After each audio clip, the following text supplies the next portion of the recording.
start out with some chocolate, and I'll maybe switch. Work your way. And the peanut butter's better. We are going to be eating some cereal live on air. And we're live now. Oh, we're live? Yeah. The milk is going to be from Fairlife. You know what? Smells good. Come hang out with us. We're live right Ooh, now. we're eating Andrew, cereal on the I'm show. coming, hold on. Uh-huh. The fun thing about live. Okay. Over here. Andrew, why do you like eating fruity cereal? I gotta be able to hear myself. I like this one because it has so much flavor. Mm. And it has 13 grams of protein. Yeah, 13 grams of protein? Mm-hmm. Oh, The peanut butter one, that's probably why you like it, has 14 grams of protein, and peanut butter is just my fucking jam, man. There we go. I want peanut butter. I want chocolate first, but I think I'll end up with a mix match here. Mixing the chocolate and peanut butter would be great. So, Andrew, look at you tearing the box open right by the mic to piss the people off. Huh? guys, chew right under the thing. Andrew, that's a dick move. It's not. I'm the one that has Oh, to my edit it, so goodness. it's okay. That's true. I'm curious to see how this. I didn't think about it till right now. Chocolate Fairlife with God. fruity. Yeah. Chocolate Fairlife With fruit, Magic though. Spoon. With fruit? Yeah. I, during my powerlifting, cereal was a big staple, and it really helped me get real big. But it was regular cereal, lots of sugar, Oh, and Lord. and whole milk, and sometimes I'd even throw some heavy cream in there too. How's that taste, by the way? Chocolate on chocolate. And I've done the heavy cream in cereal before. I have not. I've only done straight heavy cream and shit all over the place. Heavy cream and cereal rocks. Heavy cream with magic spoon would be heaven. That would be amazing. Our friend Allie made me this creamer for coffee, but since it's Sober October, I can't use this almond milk creamer in coffee, but I can use it This is so good. in my cereal. What is this? Like the girls just making stuff for this guy. What's going on here? Okay, Allie's actually married, Yeah. and she's happily married. No, I know, but still. And super nice, but she didn't make me anything. Well, it's because I gave her advice on fasting. Oh, So I helped her with Brig 20 movements. once, and it was a few days ago. So your creamer is coming. Okay. I'm waiting for Allie to knit me a fucking sweater. Something like that. But probably not going to happen.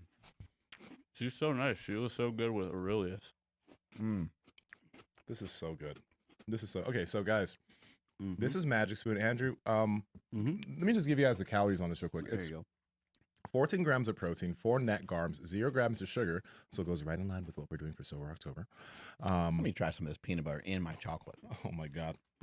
Okay, and why is Instagram not loading? Instagram's mad at you. Yeah, I wanna invite. Are some you in the people. middle of suing them because of body image issues? Oh my God. Are we about to do that? Oh, it smells good. Yeah, it smells like peanut butter. Yeah. But Andrew, how can people get Magic Spoon, by the way, just so that Yep. they can understand? So it's at magicspoon.com/powerproject. So you're seeing 3 of the 4 that you can receive with the variety pack. We're missing the frosted one, which is actually my favorite one, I think. Anyway, you can get all 4 flavors for $5 off. I don't know the total price, but at checkout you get your code is already automatically or your coupon's automatically applied. You just got to go to the links down in the description as well as the podcast show notes. Again, magicspoon.com/powerproject. No code needed. You get your $5 off applied automatically. What were you just thinking? Just chewing Now into that I the was mic. chewing in the mic. Oh Lord, was I chewing into the mic? Oh, I couldn't hear myself. This is amazing. But we do have to get this episode rolling because people can't just watch. This isn't a what's that thing called when people watch you eat? Not ASMR, but No, it is. It's a type of ASMR. It's it's a Korean thing. Oh my God, mukbang. People are way into it. People love to watch people eat food and the sound of people eating food and the chewing and the food sloshing. Like people are into that. It's called a mukbang. So people will get a whole table of food and they'll just eat and chat into the camera, and that's it. And they have millions of views. Lots of these channels. That's amazing. if you want to see more of this, hit the like button, subscribe, and comment below. You should just make an OnlyFans where we We just have lots of food and we just eat I just wanted in to our be, boxers Yeah, I was gonna say with our shirts off. with oil on our bodies. Is that a problem? That's not problematic. MCT oil. MCT oil instead. Keep it healthy. Keep it kosher. Mm-hmm. I'm gonna go back Oh my to my God. cave. This is All right. so good with the Fairlife milk. Oh, yes. I don't This is wanna mix amazing. fruit with- What's the heaviest you've been in Nsima? Like 275 or something? 275. Yeah, that was 2016. End of 2016, I was 275. Because I competed at Record Breakers at 272. I weighed in with Jesse. And for you, at that time, were you a fatter version of where you normally are, or what you normally were used to? Yeah. Yeah. I was used to And you were being quite a bit heavier, 30, 40 pounds heavier than kind of normal, 30 Well, pounds. For me, normal bulking at that point was 255 to 260. And I was like, let me push this because I'm trying to put on as much muscle as possible. That was when I still had the goal of getting back on the bodybuilding stage. So I was like, okay, I'm going to push the weight because I've never pushed the weight this far. And it's going to help me with competing in powerlifting. So let's just see where we can take it while trying to be relatively healthy.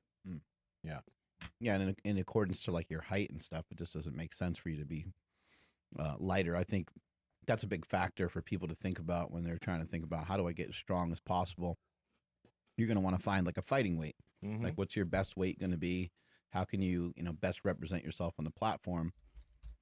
But I see a lot of people making the mistake of just thinking that's like the first thing they should go to is just to gain a lot of weight. And gaining weight is good and bulking is good, but ending up with like a lot of excess body fat might not be the route that you want to go. And there's a bunch of different reasons for it, but maybe you do want to reach for it for a bit, but maybe it's just a little bit over your normal comfort zone.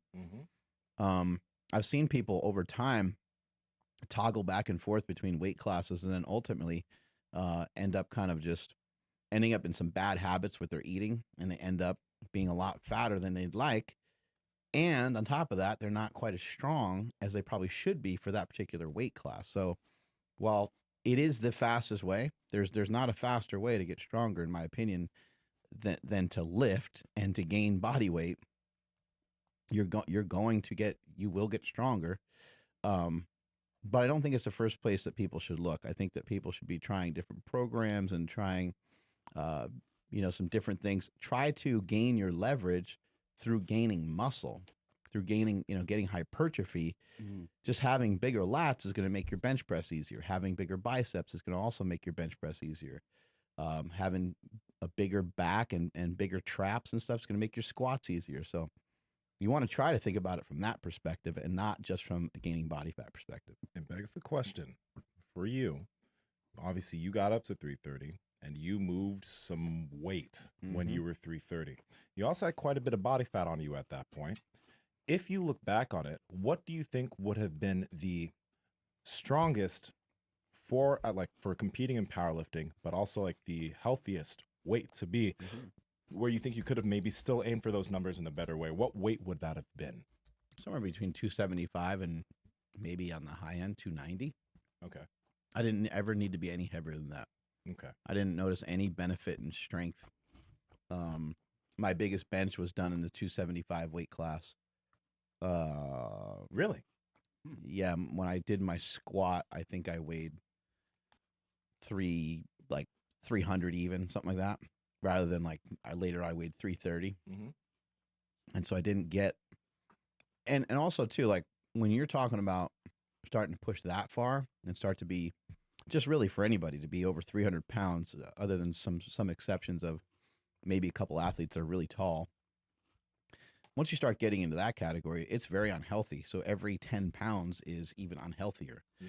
So you want to be, I think it's a good idea for people to be cautious. Now, if you're Big Ray, if you're a boy Ray Williams, and you're 325 and you're squatting 1,000, and it's like you're breaking these records and you're doing some like legendary stuff that no one else has ever done before, and you feel like it's a good idea to continue to bulk even when you're already big, I say, hey man, go for it, Big Ray. People like that should go for it. But a lot of other people aren't in line to do that kind of stuff. And so I would say, push your body weight up, but find a comfortable weight class to kind of, I guess, like lean into for a while and let your body get used to that new weight and kind of grow in that weight class for a while. What you said about, if you just have bigger lats, it's going to help your bench. It's going to help. Well, it'll help everything. But the kind of like the old saying, you got to eat big to get big. Mm-hmm. So how do you tiptoe that line, or like, do you need to, in fact, eat a little bit more to get that muscle or to get that size, and then either cut, or like what's the strategy there?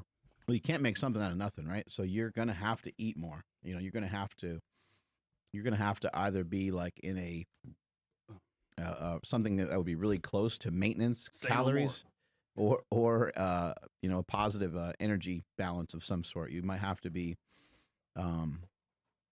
in a caloric surplus, of some kind, and making sure that you're eating a good amount of protein to add muscle.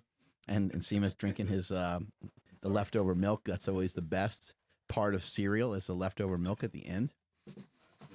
Let's get to business. Okay. But yeah, to toe that line, you're going to want to make sure that you're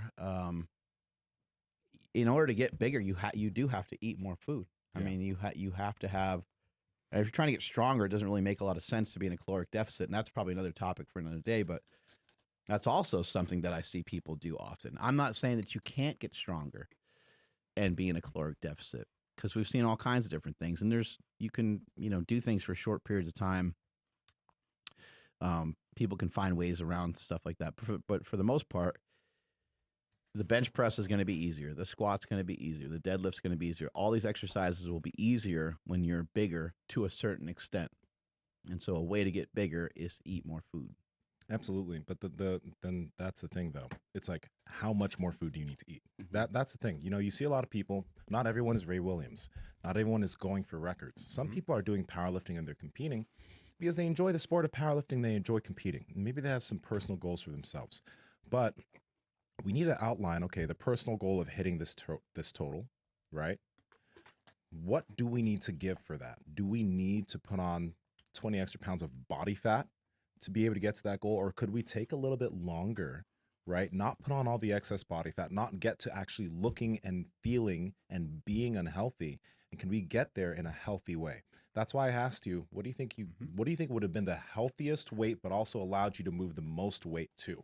What would that be? And you were like 275, 275, yep. Exactly. So you could have done, do you think you could have squatted 1,080 something at 275? Oh, yeah. I squatted over 1,000 pounds many times at 275, yeah. Exactly. And that's what I'm thinking about here, because, you see some people, they're training in the gym, powerlifting gym, you look at them and you don't want to be thinking it, but you're just like, you don't need to carry that extra weight to be strong. You could be just as strong, if not stronger, if you just drop 40 pounds of fat. Right. And it's rough to say and it's rough to think, but at the end of the day, we're doing this sport because you enjoy it, but you're also doing this whole thing as far as lifting so you can be healthy, so you can walk around well, so you can be jacked and strong. But having extra body fat isn't doing nothing for you. One of the better people that communicates really well on this is Jeff Nippert. He's got great information. Extremely strong guy. He's not like a full-time power lifter. He's more into bodybuilding, but he'll go back and forth and he'll bulk up. He'll gain some body fat. He's not nearly as shredded as he is in some photos for a little while. Yeah. And then he gets stronger and he works on his deadlift and he works on some of the power movements. And then sure enough, he'll chip away and he'll get leaner. That is also something that I've recommended for many years for people to do after every single competition that you do, whenever you compete, because it does make sense for you to, it makes sense to me for you to maximize your weight class. It makes sense I'd rather see especially young people gain a little weight going into a competition rather than lose weight. People are like, oh, I'm going to go to the 198 class. It's like, no, man, just fill out that 220 class, weigh 228, 227 during training and miss a meal and make weight. The other thing that happens too, when you train, when you're a little heavier, you get a stronger training effect. Like that training effect sits in your body. So if you go through a whole entire training cycle weighing 250 pounds and you're going to compete at 242, that's going to register in your body, as opposed to if you did the whole training cycle at 230 and you compete in the 242 pound weight class. It doesn't necessarily mean just having the extra weight is automatically going to allow you to handle more training volume, because that's not necessarily true. But having the extra body weight on you sometimes can allow you to lift more weight. After every competition, though, I think it's really important that people work on some sort of recomp. You should like change your goals. Like you just did a bunch of stuff to express your 1 rep max in bench, squat, and deadlift. Well, now it's time to shift gears and do something else. Maybe you're doing sets of 10 for a while. Maybe you're going on more walks. Maybe you lift 1 day a week less. You know, you're going to have to figure out a way to get away from yourself for a little bit in order to still do the sport for a long time. If you look at Ed Cohn's career, he probably did it better than anybody else, because after every competition, he would rebuild his base every single time. As boring as it is, he would start over every time. And there he was doing leg extensions, leg curls, sit-ups, the neck machine, you know, the 4-way neck machine, training his forearms, training his calves, all the stuff that no one trains. But Ed would spend weeks and weeks and weeks working on these things, because he knew that you can't just power lift all the time. He would do a lot of bodybuilding stuff. And every time he lifted, every time he competed on the platform, he'd look bigger and bigger and bigger, and sometimes still even only be in the same weight class. And that's the thing. One thing that you don't realize is that you can adapt to, you can make gains while holding on to the same weight, right? I've been doing that for multiple years now, and people can see the track record. Like I've been 240 to 245 for the past, maybe since 2017. 240 to 245, because I saw some photos from there, and maybe I was like 250 a little bit, but I've been the same weight, okay? But my body composition every year has gotten better. I've been gaining a little bit of muscle every year, better, and I've been also feeling better. The big thing is that I've been feeling better at this weight, because I didn't always feel as strong or as competent at this weight. I used to feel much stronger at 260, but that's the thing. It's like a lot of people are like, oh yeah, I feel stronger when I weigh 20 or 30 extra pounds. Okay, how long have you given yourself to be, like, let's say you're usually 230. Right. How long have you given yourself actually at being 200 pounds? Because when you initially get to 200 pounds, it's tough. You don't feel as strong. You don't feel as good. But if you train at 200 pounds for a few years, and if you improve there and you get used to being 200 pounds or 210 pounds, whatever, you will get very strong at 200 to 210 pounds, and your body composition is going to be better, and you're probably going to move better without the extra body fat. A great example of it would be, you know, everyone always just says you're a genetic freak, but whatever they want to throw at you, if we all of a sudden said, look, man, we're going to make you 220, you're going to go into a competition, and we want to see what kind of weight you can deadlift, you would feel weaker. Like you wouldn't feel stronger. Now, if we did it over a period of time and we're like, hey, man, you know what? At the end of 2022, it would be really cool if you were like freaking 4% body fat or something wild. And if you pulled 700 pounds or something like that, you know, and we tried to figure out how to get you to like a certain body weight, which who knows if we can even figure out a way to get you that light. But the point being is, if you did it over a longer period of time and you owned the weight and you stayed at the weight for a little while, you're going to be able to generate a lot more force. You're going to get used to training at that lower body weight. I have so many people who ask me all the time, like, well, doesn't your strength feel like shit when you're training? Like, it's like, no, I lost 100 pounds, but it has been like 12 years. You know, this process has taken a long time. I'm sure I lost 30 pounds and maybe even more, like 50 or 60 pounds, probably pretty quickly. Like that probably came off in a year or, you know, handful of months. And I think I went back up a little bit and came back down and messed around with some different things. But for the most part, it's been slow and steady over a long period of time, to the point now where I'm kind of ended up in your category where I'm losing body fat. I feel like I'm gaining a little bit of muscle. I'm getting in like it's just a little tick. It's like a just tiny bit better shape all the time. And I'm gaining access to being able to move a little bit better, which is getting to be really fun. But it's all very, very slow. But as I get used to this lower body weight, I can continue to I can already feel it now. I feel like I'm getting stronger right now. That's probably the reason why I feel like I'm also putting on some muscle. And I was going to say, like, that you are getting stronger right now. But if you really chose that, you're like, I want to really work my way up to a bigger bench for myself. It would take some time because you're still somewhat getting used to this body, but you'd absolutely be able to do that. You'd absolutely be able to do that. But that's the thing, you know. It's hard to give yourself enough time to get used to that. Yeah. When you're training and you have a competition 6 months from now, you want that now. So to do that now, you're like, okay, I'm gonna put on 20 pounds. And you'll gain that 20 pounds back, or you'll gain that 20 pounds fast. But the thing is, the majority of that weight is gonna be body fat. Okay. So it's a tough one because I like when you look at a lot of the really top level powerlifters, USAPL or any of these orgs, a lot of them have really great body compositions. Okay. But then when you look at a lot of other powerlifters who just train, or maybe they're in the middle of the pack, a lot of people just let themselves gain a bad body composition where you can tell, okay, maybe you're moving some weight, but outside of that, you're having trouble walking up the stairs. You're having trouble walking a few blocks. Not healthy, right? And it's still a sport, you know, and I get in sport, sometimes you have to do things that aren't healthy so you can get to another level. But I don't think, especially if, you know, you're not at that spot, I don't think you need to be sacrificing your health to try to get certain numbers. Yeah, and you look at some of the stronger powerlifters. You look at Russ Swole. Oh shit, he just won again. And you look at he's unbelievable. You look at guys like Bryce Lewis and all these different lifters.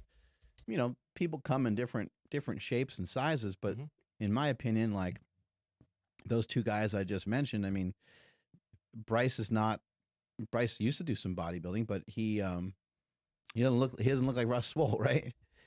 But I think all of that's fine. I think all that's acceptable. Those are, in powerlifting, you might find like ideal body weights. You might find it common for some lifters to want to be actually, you know, in a 16 to 18% body fat. Not every lifter, but in accordance to like your height, your genetics, how well you put muscle on in certain areas, that might be kind of ideal. And for a lot of other lifters, it won't be a great thing for them to be under 10% body fat. But we know some guys that can figure out ways of managing that, but it's normally pretty damn rare.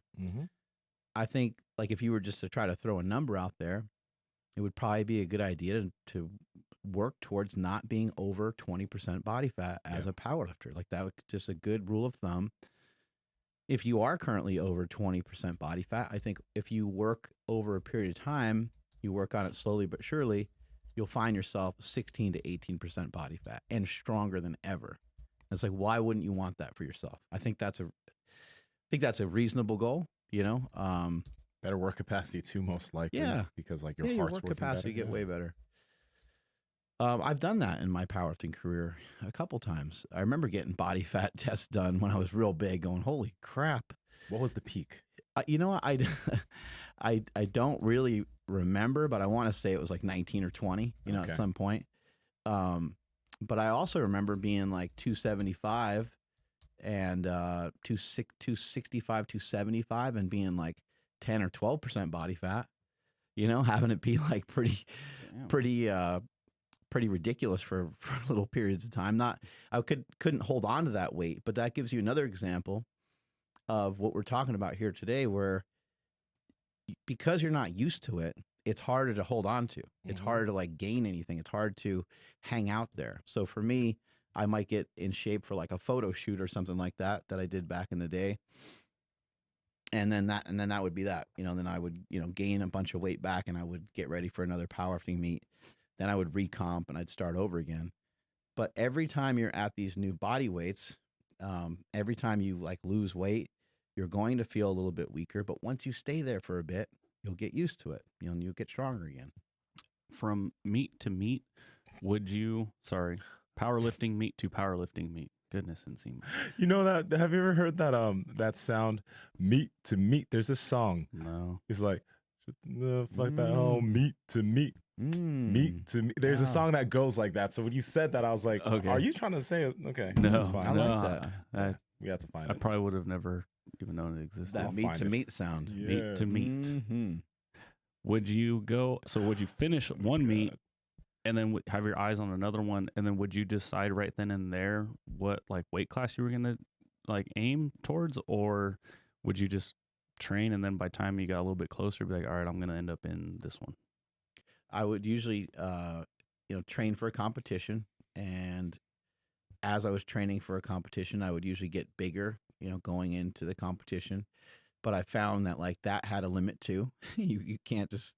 I mean, that's what ended my powerlifting career. That's how I ended up falling with 1,085. Was I was my training was awesome. I squatted like 1130 or something in training. It felt like just everything felt so light. Everything was just ridiculous. Like the form came together really good, the strength came together, the program came together. Everything was just going on all cylinders. And I weighed like around 303 pounds or 305 pounds. And I don't know, you think more is better of everything all the time, You're like, so I'm weighing this weight, and my squat suit and stuff like doesn't fit quite the way it used to fit and things like that. And my belt isn't on the same notch. It's like a notch tighter than normal. And I'm like, well, the meet is still a couple weeks away. I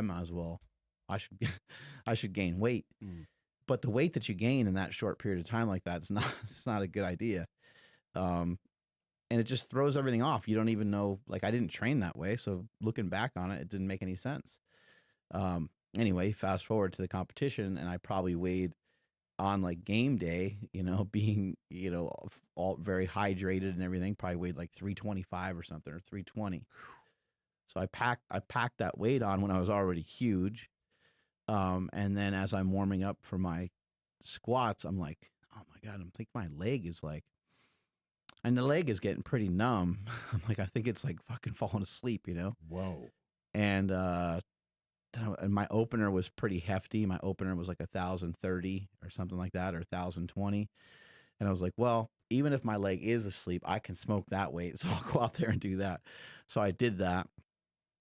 And while your leg was asleep? While my leg was pretty much, taking a nap. Then I went to 1,085, and I'm like, this is a bad idea. But here we go. Like this is a competition. This is what you do, And so I just didn't have, that's why I fell, is my leg was asleep. But it was also just because I got too big. I got so big that the pressure of my squat suit was the reason why my leg was falling asleep. I mean, my leg, I think when I got out of my squat suit, my leg was like black. And then everyone's like, they're like, damn, you really like fucked yourself. Like everything's bruising right away. And I'm like, no, it's not necessarily bruised. I'm like, it didn't have oxygen for a long time, or blood, or whatever the hell the case was. So it got to be kind of wild. Yo. Wow. Wait, dude, I've never heard that shit before. Have you ever talked about that? I never talked about it before. Damn. Okay. I'm sorry, but the fact that you were like, let's do it. When your leg was half asleep and the 1,084 was on the bar, and you were still like, no, let's do it. Man. Goddamn, Mark. That's wild, dude. Yeah. Oh my God. That's where I was, man. That's where I was at the time, Yeah. Okay. Well, I'm sure if you're at Worlds and you break your hand, you're right. You know what I mean? Like you break your foot, and then you whoop up on one of the guys still, and then you go to the next round. I'm sure you'd just be like, they'd be like, "Hey man, are you limping? You okay?" You'd be like, "I'm good." Context, now that you mention that makes sense. Like throw a little tape on it. Mm-hmm. Plus, there are people around, and you're not wanting to bow out of what you set your mind to do. So. That's the other. Yeah, that's a huge. I mean, look, that's a huge factor, right? Am I gonna just? Then I got to answer to everybody. Oh, what's wrong? What happened? Yeah. Oh, you're not feeling strong today, or it's like. And I definitely didn't want to try to take the suit off and let my leg try to come back, because that would have been too distracting. So that thing has to stay on. Like you don't take it off between. No, you can't. Yeah, you can't. Gosh. And it's on there pretty tight. And then plus you're putting knee wraps on. So imagine putting a knee wrap on a leg that's half gone already. Well, there we go. Another reason not to get too fat. Yeah. Yeah. And you really do, back to this kind of point of like owning your body weight.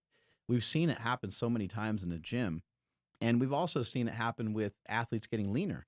Mhm. If you get down to 180 pounds for the first time, and you were previously 220 and you had some body fat on you, when you're at 180, you're not all of a sudden going to look peeled, especially if you never did that before, especially if 180 doesn't necessarily represent like 5% body fat or any of those things.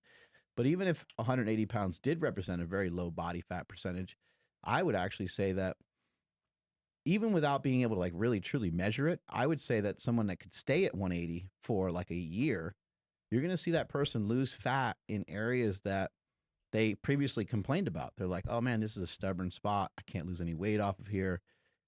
People talk all the time about stubborn body fat. And I think everyone gets upset that they have spots on their body or parts of their body they hate or they don't like. Well, if you want to know the secret to losing stubborn body fat, it's you got to be really stubborn with your diet, and you have to live in that pocket for a long time, and it's uncomfortable because you've never done it before. As Nsima points out, he's a lot more comfortable at the body weight that he's at now, at the body fat percentage he's at now. But years ago, for you to be probably continuously under 10% might even not feel comfortable. Now you're at 7%. And if you wanted to, you could probably be fairly comfortable, even a little lower. But then it might 8%. But then it might negatively impact your jujitsu, so there's some give and take there. But the point being is, whether you're trying to get lean or whether you're trying to be strong, you have to own the body weight that you're trying to get to and own that body fat percentage that you're trying to get to. Yeah. And one thing that comes with that territory is a regression initially. Because for example, when I was dropping, when a lot of people find that when they're dropping body fat, they'll hold on for a bit as far as strength's concerned, but there's a point where they start to actually regress as far as their lifts. They start to maybe feel a little bit more fatigued. And then where do you feel at the most? Do you remember when you were losing weight for shows and stuff? Do you remember like a particular lift where you're like, that kind of sucked? Yeah. I like, especially for shows, it'd be when I got dipped into the 230s. And even when I was in the 240s before, I didn't like being at 240 before. I felt weak. I didn't feel nearly as good as when I was like 250, 255, etc. But like, for shows, you have to keep digging into that. It's like you don't have a choice to get out of it. You're just like, okay, well, I'm going to be getting leaner. With powerlifting, though, when you're trying to shift your body composition and you're trying to lose body fat, there's a point where your bench starts to feel a little bit heavier. Deadlifts take a little bit longer to leave the ground. That's what I was kind of getting to. It's like bench feels the worst. I don't know why, but that extra weight, like just maybe off of like your upper body a little bit or shoulders or something. Yep. I know like my whole body will shake.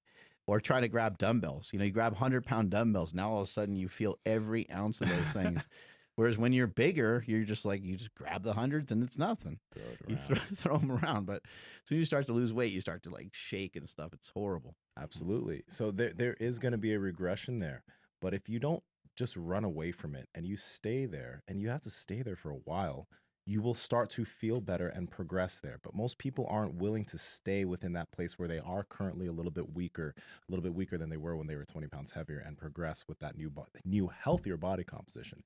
And I'll say this, you'll notice this, and I know people are going to say, well, he's on drugs or whatever, but Larry Wheels, if you look at his body composition years ago, he looked good, right? But he wasn't as lean as he is now. And right now he's extremely strong and he's leaner. And it took, like, his strength dipped, and then he started getting used to being as lean, and then he started getting stronger. It's like that happens to everybody. It's the question of, are you going to be patient enough to allow yourself to progress at that new weight? Or are you just going to be like, I don't want this. I don't want to lose this strength right now. I'm going to gain 20, 30 pounds back.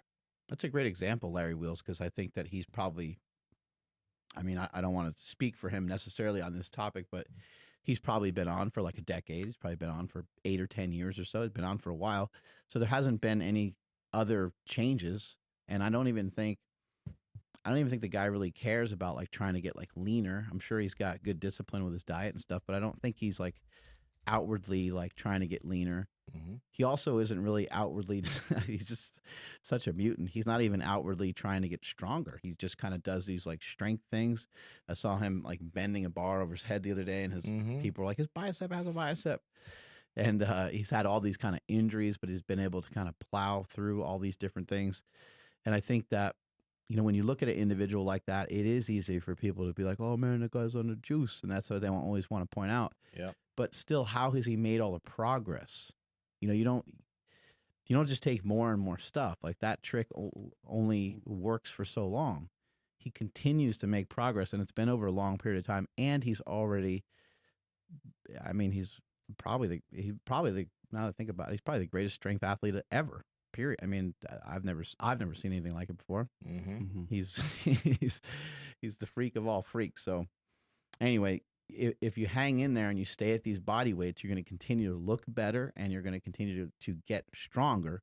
You have to find the weight that you think is most appropriate for you. I have a cool question from, I suck at reading names. Sorry, everybody. It looks like Daniel, but it's with a K. So like Caniel? I'm not sure. I don't know if that's, whatever.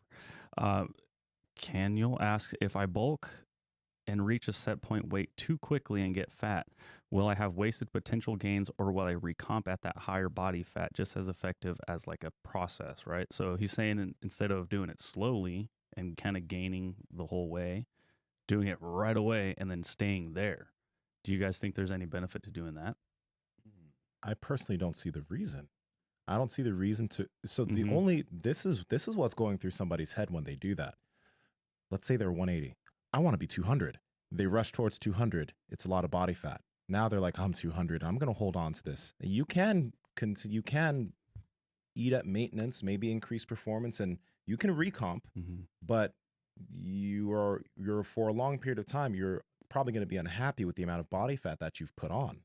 So it's somewhat of an unnecessary thing. You're literally putting a lot of body fat on, and then you're like, okay, now I'm going to slowly gain muscle and slowly lose this body fat. So then why not just allow yourself to slowly gain muscle over time while limiting the amount of body fat you gain and getting to 200 a little bit slower rather than rushing towards the number and having excessive amounts of body fat on your frame? Yeah, I think there's kind of like real weight. George Lockhart talked about it on the show before. Even if you were to take the scenario and you were trying to lose weight, if you lost weight quickly, that's not your real weight. It's like fake weight. Like you fakely weigh 180. If you bulked up to 220, you fakely weigh 220. You don't really weigh 220. Like you got to weigh 220 day in and day out in order to receive all the benefits of being 220, and also to program into your body how training feels when you're 220 pounds, when you're bench pressing and you weigh 220 versus when you weigh 180. Everything that you do is going to be a little bit easier. You should be able to handle a little bit more weight on everything that you do. Therefore, that should be more volume. You might even be able to handle more reps and more sets. Maybe your overall conditioning fades out a bit because you gained some weight. But if you're trying just to jump up to a weight, or you're trying just to dive down to a weight, those are not real weights that you actually weigh at the time. And really detrimental is to do that with losing weight, because you will really feel like crap and you can't push through. And that's when you go and you say, man, that diet didn't work for me. I tried to lose weight a bunch of times and power lift, and I couldn't do the two simultaneously. And it's like, you can do them simultaneously, and they work synergistically together if you can allow them to, but everything takes a long time. Absolutely. Yeah. So another question, again, I don't have full context, but Voodoo's just asking because he wants to know what to aim for. How much weight should he try to gain per week or even per month? How much does he weigh? That's a good question. Maybe you can hit us back up. Probably want to gain weight fairly slowly, a pound or two a month. I mean, same thing with losing weight. Like we don't want to really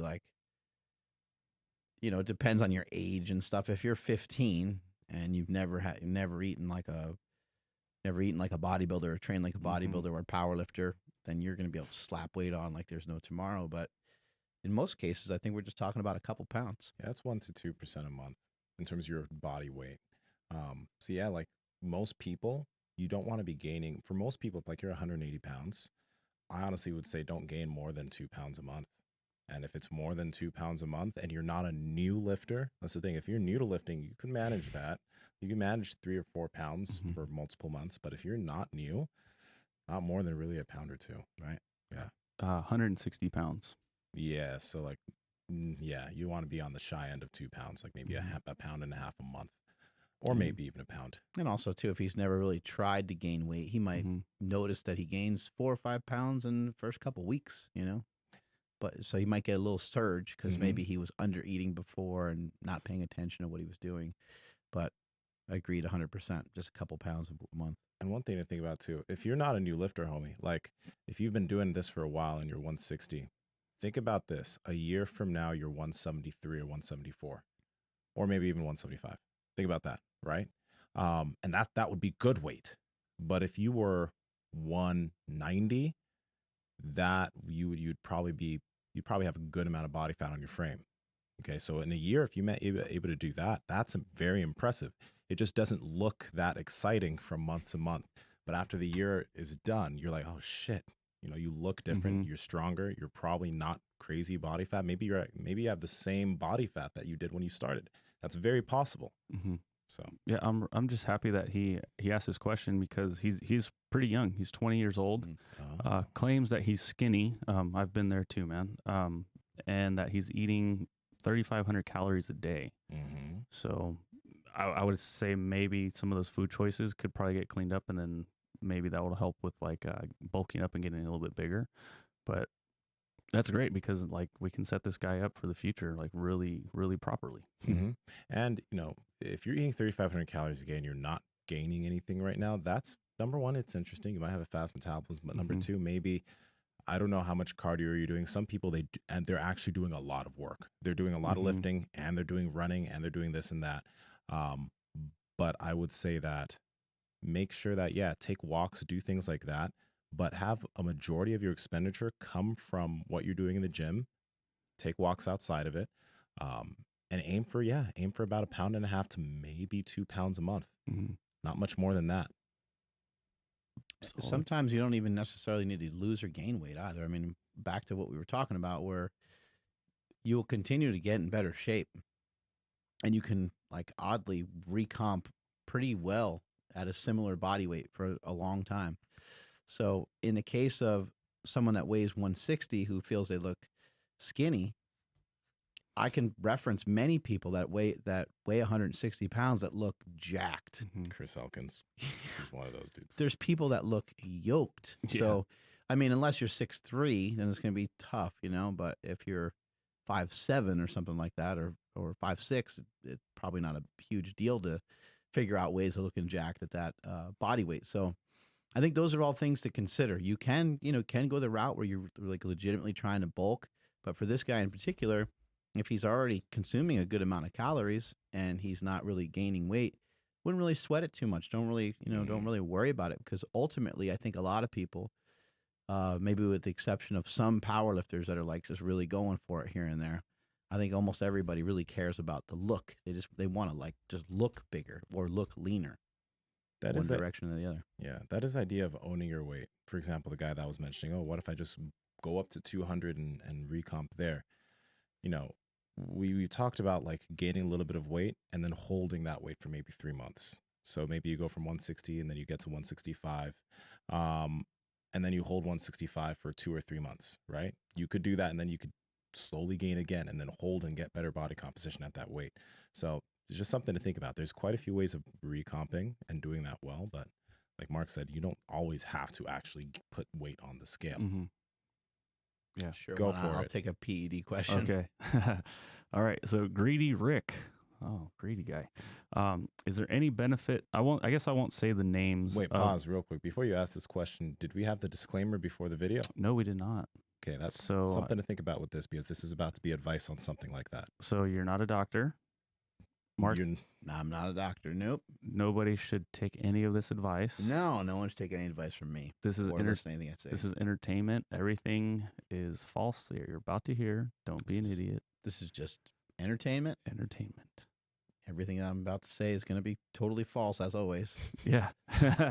I won't go into the actual names, but Greedy Rick is asking, is there any benefit to any of the bulking types of supplements? He lists a couple.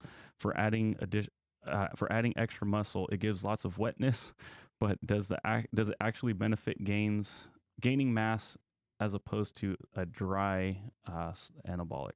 Wait, wetness? Man, anytime we can add wetness. I know, right? Is he like water weight or something? Is that what he means? He said wetness. He said wetness. Like, boy, are you? Can I get a wetness? Can I get a wetness? Oh my God. Yeah, of course there's advantages to taking some of the performance enhancing drugs that people have utilized before for bulking. I mean, yeah, they make you bigger. They help make you like more bloated. And anyone that's ever, really crushed a lot of food one night and had a lot of sodium, like go to like a Chinese food place or something, crush that shit, and then come into the gym, you feel like a god, A 45-pound plate somehow turns into a fucking frisbee. You're like holy fucking zinging them at people's heads and shit like that. So those compounds will definitely do that for you. That's they're tried and true. That's what people have utilized them for a long time. And the drugs that lean you out more, they don't have the same benefit. They're not going to be something that's going to necessarily make you bigger, but they can still help you get stronger. And it's the reason why Tren is so popular. I'm waiting for YouTube to take this word away from us too. But it's the reason why Tren is so popular, because Tren hovers somewhere in the middle where it actually does a little bit of both. It can help get you stronger, and it can help make you leaner. Not necessarily. It's not really a drug that's going to help get you bigger, but it's a weird. Wait till we have Coach Trevor on. We can ask him all these questions about like what the fucking deal is with Tren. But yeah, that shit will. It's dangerous though. It's dangerous stuff. Mm-hmm. It's funny whenever you say Tren, you enunciate it so Tren. How was I know it was like a horse thing, right? But like, what was the purpose? How did it even get invented? I don't have those details, man. I don't know, man. It's an amazing name. Yeah, I know. I know that many years ago, you used to be able to go to like a horse feed store, and they had pellets that they would give to cattle. They would like inject cattle with these cartridges that had pellets in them, and the trenbolone would disperse into their body over a period of time, and you'd end up with big and jacked cows. And I think part of the reason why Tren has so much there's a couple reasons why Tren has so much novelty, but I think some of it has to do with the fact that there was a like GNC, or not GNC, Max Muscle product years ago called Tren. Yeah. And we swear to God, anyone, like, I never took it, but I knew friends that took it. I knew young people that took it, and they got fucking jacked, and they got really strong, and they ended up with like tons of acne, and ended up with tons of problems, especially because like there were some teenagers taking it, and they were like roid raging on people, and they were going through all kinds of problems because they already, when you're at that age, your hormones are already. All the good stuff gets canceled. Yeah. You said anyway, it got pulled. Yeah. You said Agent Orange had Tren in it, right? Ultimate Orange. Yeah. Ultimate Orange. Okay, I have a buddy from jiu-jitsu. He was telling me about it the other day. Right now, he's 180. He's tall, 6'3", but he's like, when I was a teenager, like I took that Agent Orange stuff. One summer, I got to 220, and I was playing football, and everyone was like, "What the fuck? You're huge." I'm like, "I'm strong," and he got into hella fights and shit. And I was like, "Oh my god!" It was over the counter. I mean, he thought it was like another safe.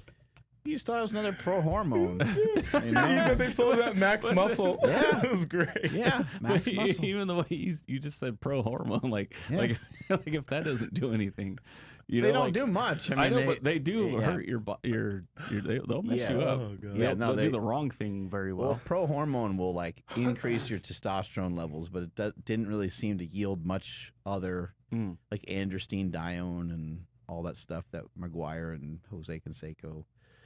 But anyway, I think that Tren also has its weird stigma around it, because people like were so obsessed with it that they would take those pellets and they would like boil them down and they would turn them into injectables. It was a thing bodybuilders would use. Yeah, that makes sense. Yeah, and also at the time, it was underground. Yeah. Oh, yeah. It couldn't get more. It was sick as fuck. Yeah. It couldn't get more. It couldn't get more underground than that. And then the other thing too is that like it used to come in like it used to come like reasonable dosages. Like it used to be like, Reasonable. because it was like 75 milligrams, right? And the stuff kind of hurt, so you couldn't really take that much of it. It But- hurt? Yeah. What do of you mean it course. hurt? Yeah, it hurt to Is it- inject it. It fucking Oh, killed. Yeah, okay. and it like welted you up pretty good. Oh, what? But it was 75 milligrams, per milliliter. Normally, like testosterone and these things are like 200 milligrams per milliliter. Just remember, I don't know what I'm talking about. I'm not a doctor. Mm-hmm. But then they started making a longer acting ester of trenbolone because it was originally a shorter ester, meaning like the shorter ester, you'd had to utilize it more frequently.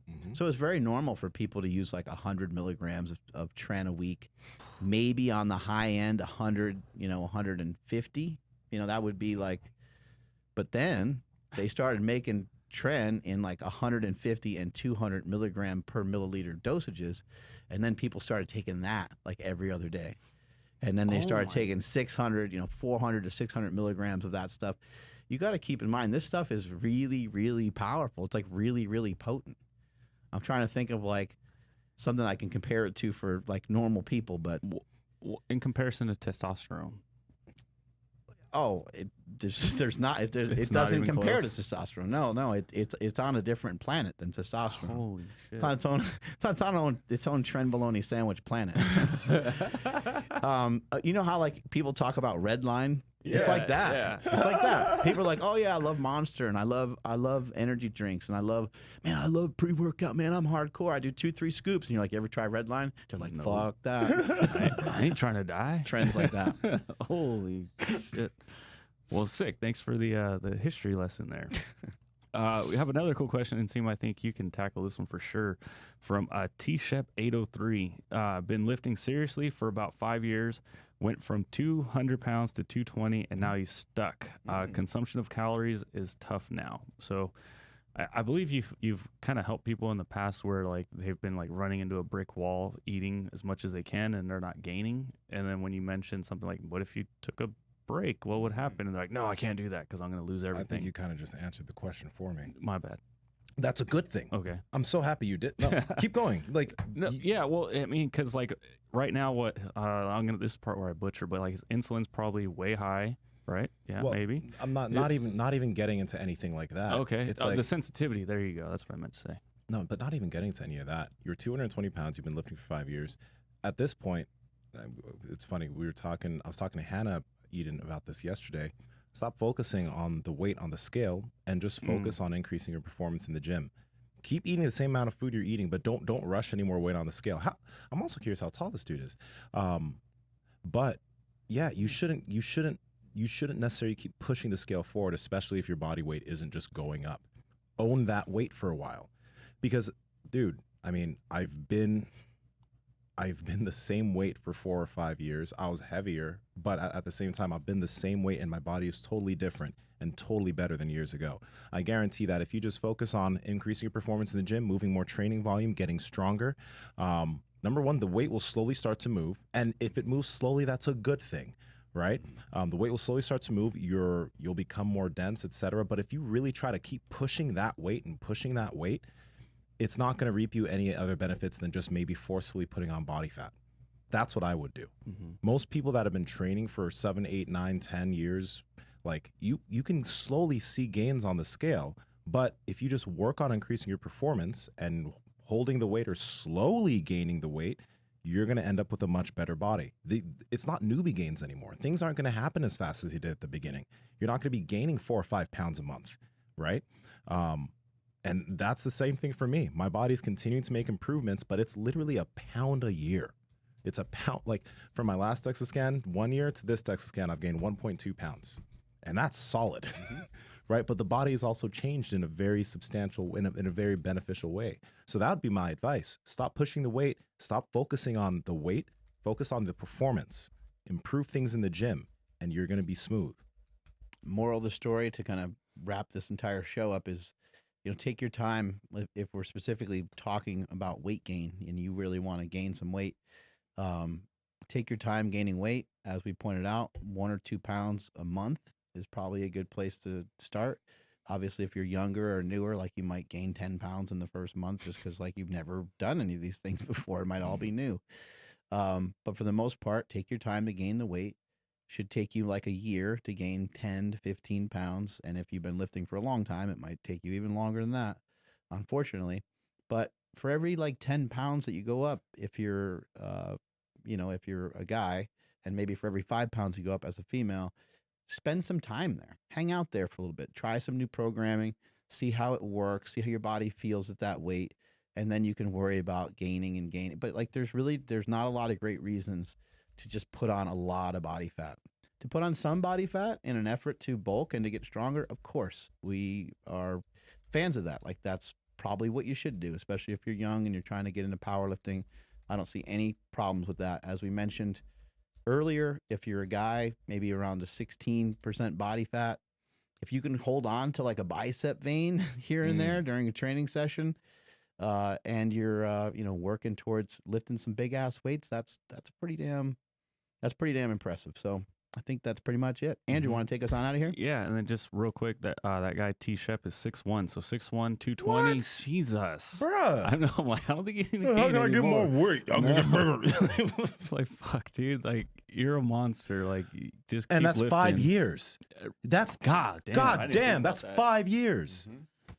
What the fuck, bro? Slow the fuck down. That's what you need to He do. doesn't even know he's a genetic freak, and he didn't even know about it. But Jeez. I love the questions like that. yeah. Oh, dude, yes. Hey, man, I'm yep. really stuck at a 733 deadlift. I can only do it for 3, and I can only do it sumo. And when I go to pull conventional, I got this huge problem of where I can only pull 675. So I was wondering, what kind of advice you guys got. It's like, what? How can I get over this I'm not plateau? strong like you guys, and I probably never will be, but maybe you have a suggestion. I'm always like, what the? Meanwhile, this guy is the most jacked guy in the room. Yeah, right. Jesus. Anyways, all right. I'm actually still very full from those. I had like a bowl and a half of Oh, cereal. hey. So Yeah. I had 2 Fairlifes and a big bowl of cereal. dang, son. Yeah, These are good, man. they're delicious. If you guys want to try them out, head over to magicspoon.com/powerproject. You guys will instantly get $5 off the variety pack that you see right here on the table. No code needed. Just hit that link down in the description or the podcast show notes. And please follow the podcast at Mark Bell's Power Project on Instagram, at MB Power Project on TikTok and Twitter. My Instagram and Twitter is at I am Andrew Z, and the Andrew Z on TikTok. And Nsima, where you be? Yo, I don't feel guilty at all after eating that either. Like, real talk. It's the macros are so friendly that I could eat a whole box of this and still be just cool. It's funny, and it tastes fucking amazing. Anyway, It tastes so good. and Nsima, yeah. 4 net carbs. And Nsima Inyang on Instagram and YouTube, and Nsima Yin Yang on TikTok and Twitter. Mark. 140 calories? Sounds pretty reasonable, right? Dude, it's And legit. protein rich. Mmm, Right? delicious. Had some Fairlife protein and protein cereal. All right, I'm done. Let's go. Just real quick to wrap it up. We didn't really mention like types of foods. Now, if you are going to bulk, and for some people, like sometimes you do have to go outside of the realm of like normal healthy eating, and that on occasion, I think that's kind of the fun of powerlifting. But just be a little cautious on how much fun you have and how often you do that. I don't want to see people just all of a sudden just getting super fat. But mainly, you got whole foods. Any sort of meat is fair game. Eggs, rice, potatoes, maybe oatmeal. Some people, some people like steaks and things like that, like we do here. Anything else to add to that? You can add some like Maybe fiber. some dairy. I was gonna say, yeah, dairy's good. Fruit is good, has a little bit of fiber, but like fruits like plums and stuff, honestly, they don't have that much fiber. So again, if you're trying to keep it healthy, but sometimes you'll end up having some Ben and Jerry's here and there, just please, like, don't have too much fun with that stuff, because that can really turn into an excuse, and then you're like having fun every day. Excuse to be fat. Yeah. The theme of the whole episode. But hey, stand efforting is a big, like you just mentioned what you had. Vertical you had diet is a great place to always check out. You had some bone broth with ground beef, and you put some rice in there. The bone broth makes it very easy to shovel that food down. That's a good mixture of something right there. Bone broth with rice and whatever meat, you can just shovel it down and it tastes great. So just a good idea. Keep that in mind. At Mark Smelly Bell, strength is never weakness, weakness never strength. Catch you guys later.